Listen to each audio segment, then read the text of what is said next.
พอดีเขาทามมาแต่ให้บ่เพิ่นบ่ที่มันเลยโหมไม่คือแต่แวลกินยายเด้อมันเลยโหมแต่ดุ่งนะรังหม้อดุ่งไปแล้วเจ้าได้ยำได้สิเอาผัวน้ำเขาบ่มีคนเอาบ่มีคนเอาโอ้ยคนงามแบบนี้เลือกไล่บ่จักบ่มีคนเอาตัวเลือกนะเขาใครสิมาโอ้งามวันนี้โอ้ยทอมตัวคักขนาดน้อว่ะเอานี่เอาไปเลยเดตุ้มมาอยู่ไหมนางเรือดึงไปเด้อโอ้ยลิมบักบุ้งผมด่าโอ้ผมด่าไปอาบน้ำกินมาด่าค่ะแหวนรู้สบายดีทุกคนสบายดีพ่อแม่พี่น้องเอายินดีต้อนรับพ่อแม่พี่น้อง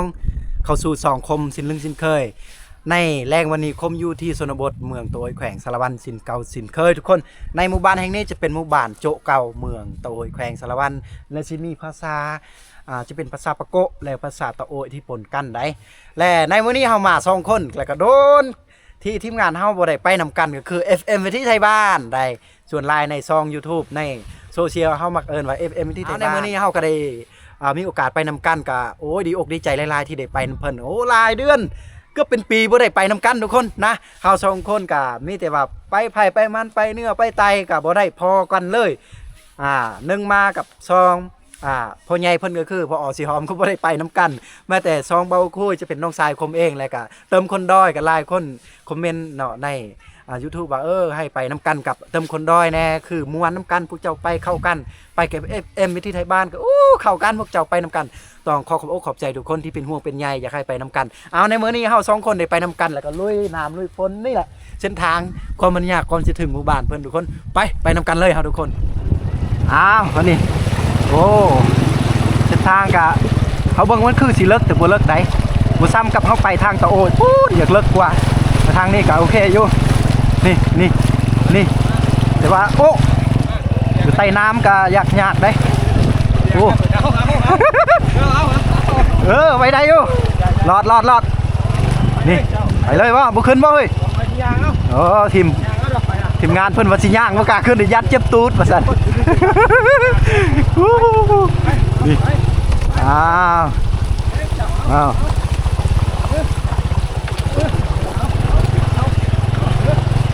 มาม่วนนี่เนาะเต็มเลยสบายดีละซอกหายังเนี่ยฮะ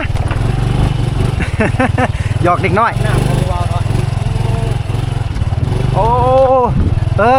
นี่ใกล้จะถึงหมู่บ้านเพิ่นแต่เก่าโมเมนต์นี่เนาะ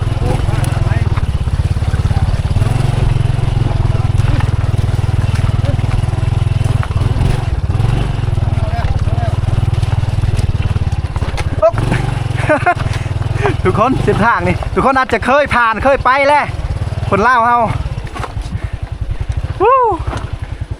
เช็ดบัดนี้สิข้ามไปได้บ่เด้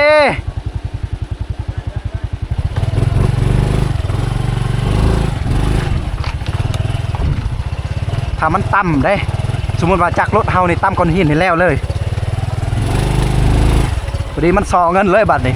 ต้องได้ไปซ่อมมันไหม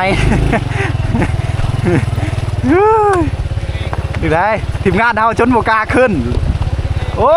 จุดเห็นแล้วน้ำมันไหลแห้งคือสิบ่ได้เอารถจักรเข้าไปแล้วบาดนี่ได้บ่เฮ้ยหรือว่าทางหลุมบ่เฮ้ยได้บ่เอารถจักรข้ามยืนเนาะชาวบ้านเพิ่นว่าข้ามได้รถเฮาสิบ่ตายบ่ทุกคนเสียของนะจับถอย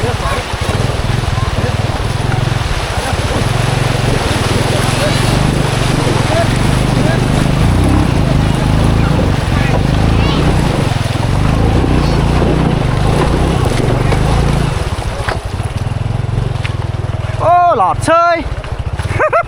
ทุกคนหลอดเชยรถเฮาลุยน้ำลุยฝนนั่นนี่เฮาจะเก็บรถจักรอยู่นี่หรือว่าจอดรถจักรไว้อยู่นี่ทุกคนแล้วเฮาจะย่างเข้าไปบ้านเพิ่นอยู่ในพุ่นเนื่องจากว่าเมื่อกี้นี่เฮาได้เดินทางได้แล้วก็นี่ข้ามเชตัวนี้ข้ามห้วยตัวนี้ชาวบ้านเพิ่นมาใช้ชีวิต มาเอาน้ำตัวนี้มาตักน้ำตัวนี้ก็คือมาอาพละ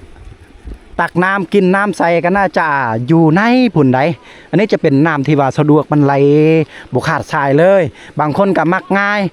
เวลาอาบน้ำนี่มักง่ายเนาะก็คือขี้ข้านโปมขี้ข้านเฮ็ดน้ำมันน้อยๆแต่มาโปะไอ้ผมด่าโอ้ผมด่าไปอาบน้ำกินมาด่างาแหวนรู้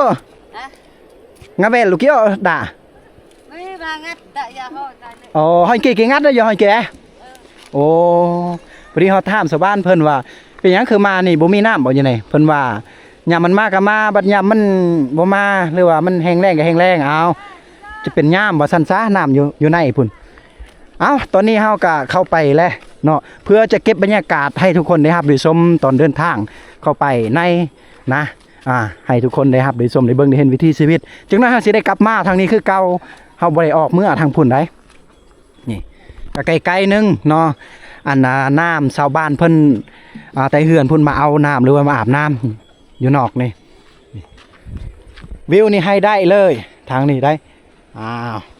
ใกล้ๆนึงได้เฮาแนมเห็นสายตาเลยห้องหากันใส่กันก็ได้ยินอยู่จากอยู่เทิงพุ่นบ้านเพิ่นก็มีไฟฟ้าแม่นบ่เด้ คือสิแม่นแล้วมีไฟฟ้ามีสัญญาณโทรสัญญาณอินเทอร์เน็ตอหยังต่างๆอ้อมรอบหมู่บ้านเพิ่นนิคมมักนี่จะเป็นยอดต้นขี้เหล็กเฮาสามารถเอาไปออมเนาะนี่เฮ็ดออมขี้เหล็กแกงขี้เหล็กนี่ใส่นังหรือว่าใส่ปลาดุกหมดเท่านั้นและอาหารถ้าอยู่ประเทศเพื่อนบ้านก็คนอีสานก็เจ้าสีหู้เนาะว่ายอดตัวนี้กินได้จะเป็นยอดขี้เหล็กหรือว่าต้นขี้เหล็กทางฝั่งไทยเพิ่นจะเอิ้นยอดอีหยังบ่เด้นี่ภาษาลาวเฮาก็เอิ้นว่าขี้เหล็กคือกันนั่นแหละนี่เต็มเลยทางนี้อาหารธรรมชาติอุดมสมบูรณ์ยังมีถ้าอยากได้ปลามาอ้อมใส่ขี้เหล็กนี่ก็ไปหาซ้อนไปหาแถวห้วยนี่แหละเนาะไปใส่เบ็ดก็ทึกปลาดุกทึกปลายังก็ได้อ้อมนี่ง่ายทุกคนเลยหมู่บ้านเพิ่นอาหารแบบธรรมชาติก่อนจะเข้าถึงบ้านเพิ่นก็ได้ยินเสียงกระเลงงัวกระเลงควายแล้วบัดนี้เอาเข้าไปหน่อยนึงอยู่ในพุ่นละโอ้เด็กหน่อยปบไปเลยบัดนี้เข้ามาบ้านเพิ่นการบ้านเพิ่นนี่ปีกายนี่เข้ามาทุกคนมาปีนี้ก็เดินบ้านเพิ่นก็เห็นน้ำเนาะมันก็สิเสาะใส่แต่เก่าเป็นทงเพียงเลยได้เนาะแต่เก่าทงเพียงไปหอดพุ่นชาวบ้านเพิ่นสามารถเฮ็ดบ่อนเตะบ้านเตะกระตออย่างต่างๆอยู่นี่แต่มาปัจจุบันนี่มันบ่ได้เป็นทงเพียงนี่น้ำเสาะเจาะเจือน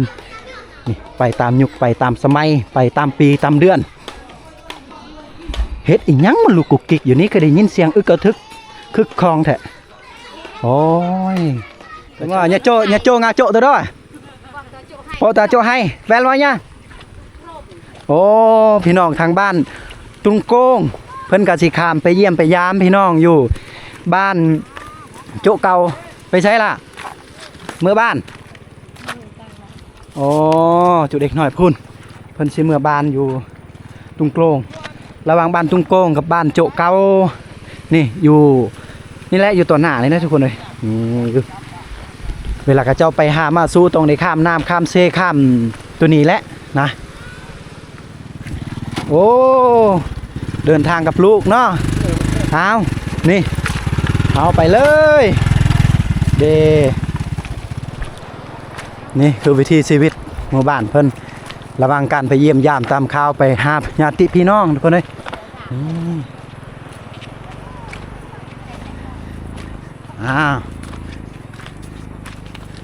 ก็ไม่nhàโจเรียกลังnhà biลังเพิ่นก็สิไปข้าวนึงบัดแล้วเพิ่นก็สิกลับมาอีกได้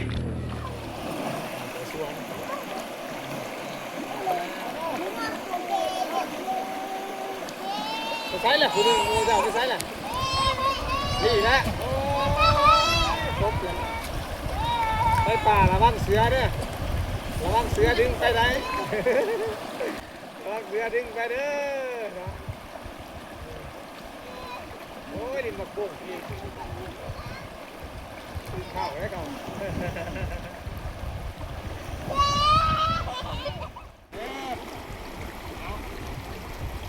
ตัวมาอยู่ไหมนาง เรียบร้อยพอดีมีผู้สาวโสด2คนอาบน้ำพอดีเขาถามหมู่เพิ่นไปไสเพิ่นว่าบ่ฮู้แล้วไปไสผู้หนึงปบ แล้วพบเข้าไป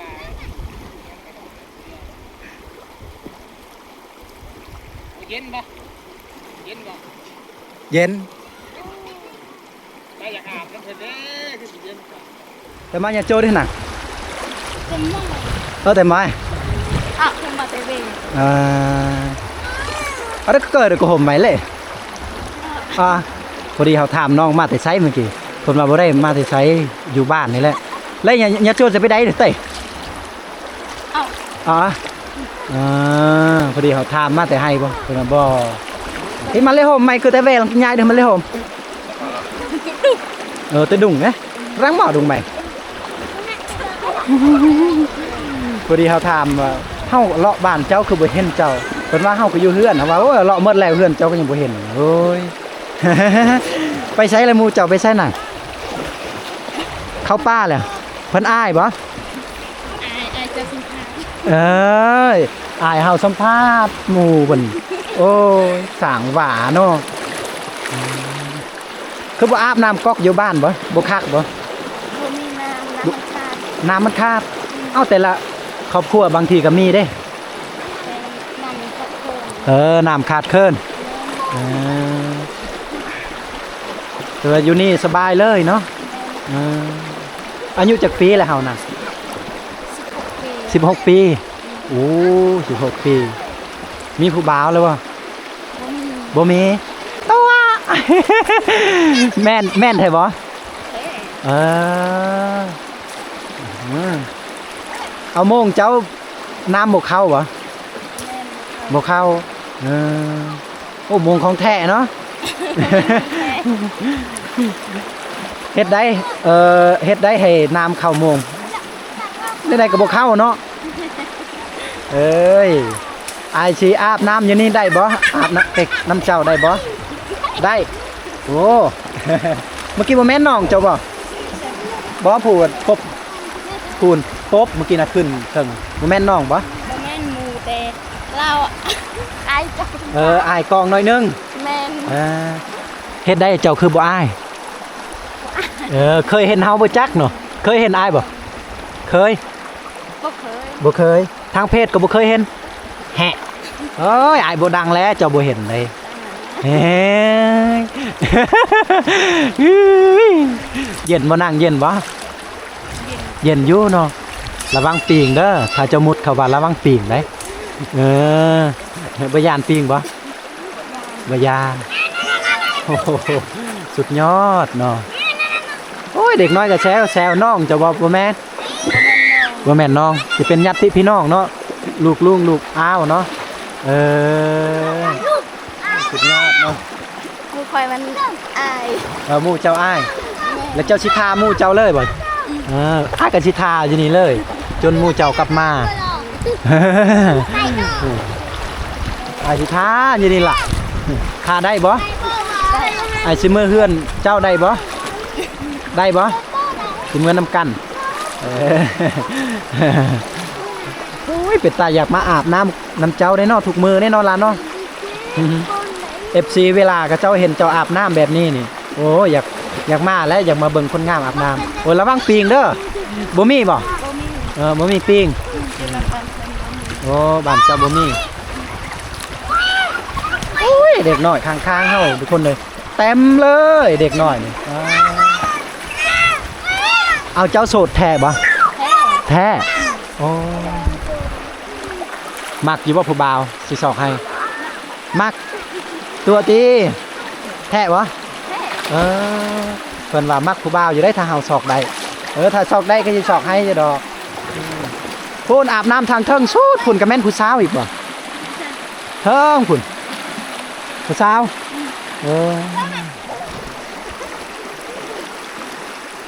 อาบน้ำแบบธรรมชาติไปเลยเนาะสบา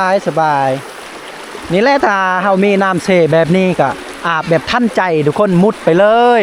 ถ้าเฮาสระหัวสระหยังต่างๆนี่เฮาจะล้างทำความสะอาดได้ดีได้ไวได้โอ้สุดยอดนี่โอ้ อ้หมู่เจ้าก็บ่มาอีหลีเนาะหมู่เจ้าเนาะ บ่แม่นเพิ่นอยู่ป่าเพิ่นแหละเดี๋ยวยุงกัดเด้ โอ้ยนี่เจ้าชื่อหยังล่ะชื่อหยังเด้ ซื้อแซง นางแซงโอ้อยู่บ้านใดเกาะบ้านโจเก่าโอ้ชื่อนางแซงอยู่บ้านโจเก่าอายุ16 ปีเป็นชาวลาวชนเผ่าหยังเกาะโต้ยบ่ แม่น โอ้ฮักสาวลาวชนเผ่าตาโอยเอิ้นว่าจะโดยเห็นแล้วสิหวนใจสาวเผ่าตาโอยฮักไผฮักจริงฮักแล้วบ่เคยทิมกันแม่นบ่เพลงยายแต่ง ฮักแล้วบ่เคยทิมกันสาวตาโอยสาวฮักแท้เพิ่นว่า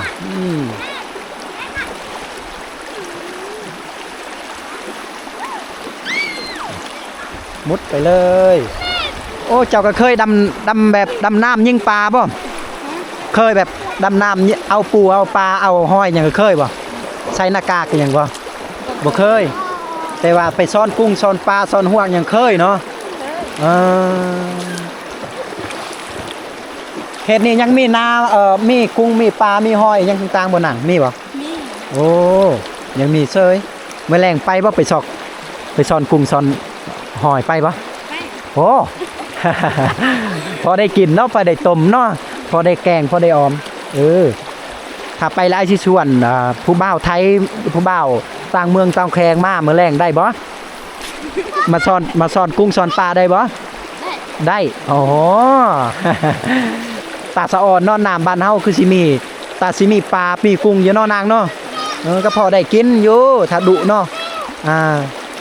ข้อดีน้ำบ้านเพิ่นนี่บ่ได้มีปิ่งได้เนาะเวลาเฮาอาบเฮาแซ่ดนสำใดก็ปลอดภัยอยู่บ่ได้เป็นหยังได้ทุกคนได้นี่แหละความมันคักความมันสุดยอดน้ำบ้านเพิ่นทุกคนเลย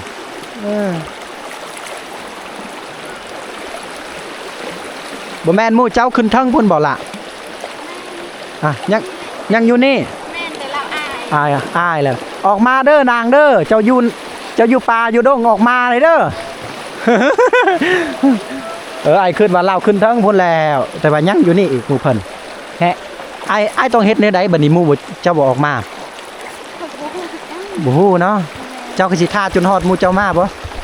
อ๋อ ถ้าเจ้าเมื่อกะเราเมา แลถ้าอ้ายเมื่อเพิ่นมา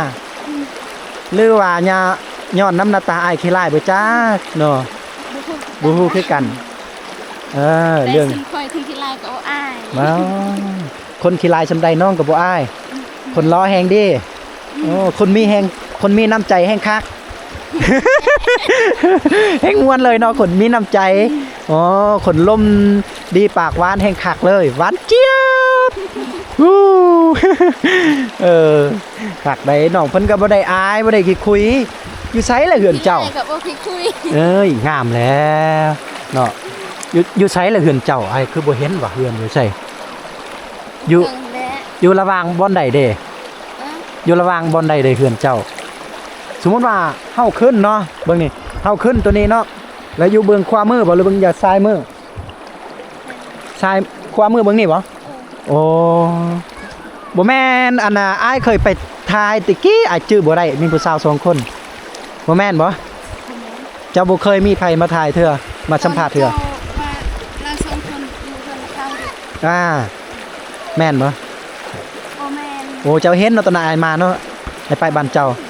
มือเบา โอ้อยู่ไสแหละหมู่เจ้านี่เอาผัวแหละ แม่น แฮะเสียดายเด้เพิ่นเอาผัวไว้เด้อเอามาทั้งสองเลย เดียวคุณเอ้ยเอาผัว ผู้น้องยัง คุณน้องไปทับจ้าง รับจ้างแล้วโอ้แล้วเจ้าได้ยำได้สิเอาผัวนํเขา มีคนเอา บ่มีคนเอาโอ้ยคนงามแบบนี้เลือกหลายบ่จักบ่มีคนเอา ตัวเลือกนะ เขาใครสิมา โอ้งามปานนี้โอ้ยถ่อมตัวคักขนาดน้อว่ะ น้องเป็นคนที่ใจเย็นได้เพิ่นเว้าคนขี้ลายคือเฮาบ่มีไผเอาผู้ใดแลทางหลังหั่นพ่อจะบ่ บ่แม่น แล้วญาติพี่น้องนี่เพิ่นออกมาแล้วแม่นบ่น้องเพิ่นโอ้ยอ้ายต้องได้มื้ออะไรเนาะบัดนี้เนาะ ไอ้ต้นหมู่เจ้าย่านยุงกัดยุงกินยุงลิ้นยุงกวนทางในพุ่น เราอ้าย อายอยากเป็นยุงเด้พอจะได้ไปกวนหมู่เจ้าข้างในพุ่น โอ้ดีแท้อายอยากเป็นปลาอยากเป็นปิงอายสิมุดใต้น้ำเจ้า ใต้น้ำตัวนี้มาหยอกเจ้า หยอกเด้อ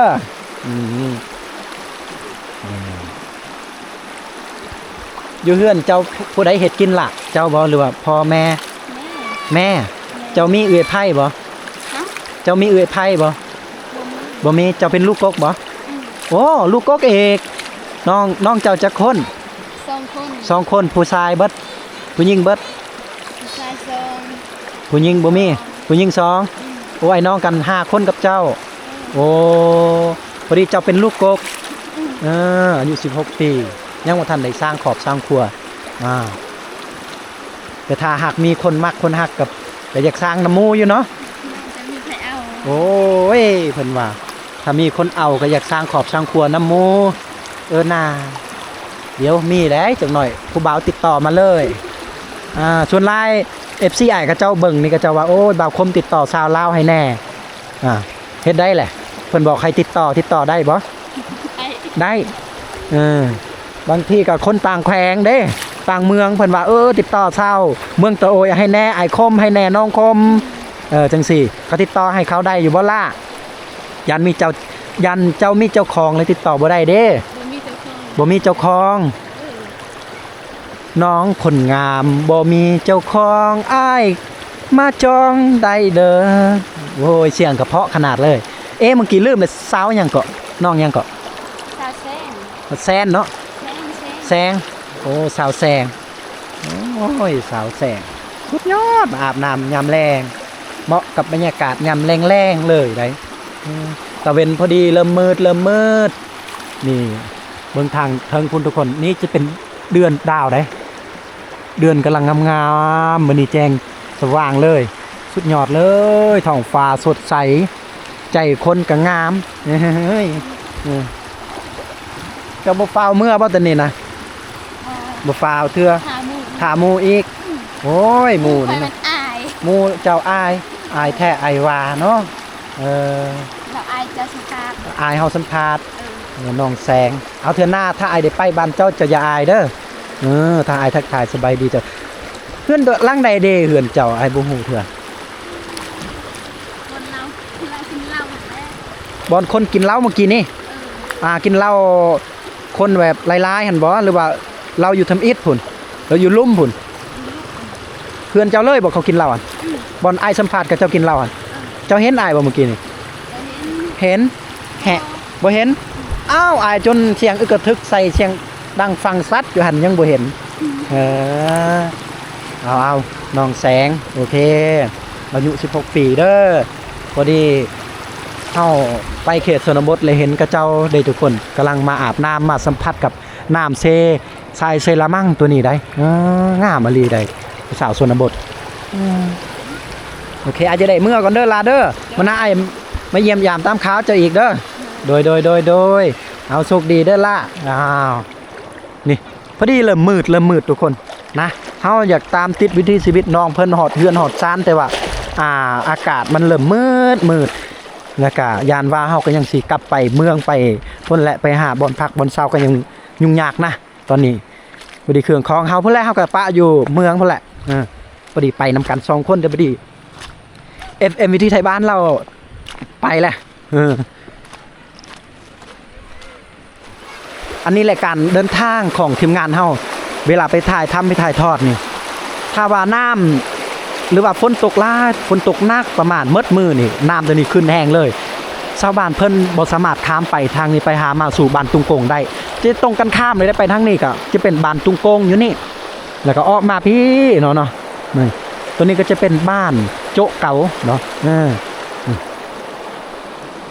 ระหว่างข้ามน้ำเซตัวนี้ซื้อแต่ถ้าว่าย่ำแรงจังสิเพิ่นก็สามารถข้ามไปหามาสู่ไปเยี่ยมยามตามข่าวได้หรือว่ายามน้ำใหญ่เพิ่นก็พูนต้องได้โค้งไปทางโจะกลางโจะให้โจะไตโจะอีหยังต่างๆไปทางพูนไปบ้านตะหวกแล้วโค้งมาพี่แล้วก็ฮอดบ้านตุงโกงคือเก่าแล้วก็ไปทางหน้าพุ่นก็จะเป็นเมืองสมุยแล้วก็ไปหน้าอีกทางนี้นะ ก็ขึ้นกับเมืองตะโอยนะแต่นี่ไปหาเมืองตะโอยก็ประมาณอยู่40หลักได้แต่นี่ไปหาเมืองสมุยก็วังประมาณ20หลักทุกคนก็บ่ใกล้และบ่ไกลได้เอาสำหรับคลิปนี้ก็สิ้นสุดเพียงเท่านี้ขออวยพรทุกคนอยู่ดีมีแห้งกับว่าสบายดีทุกคน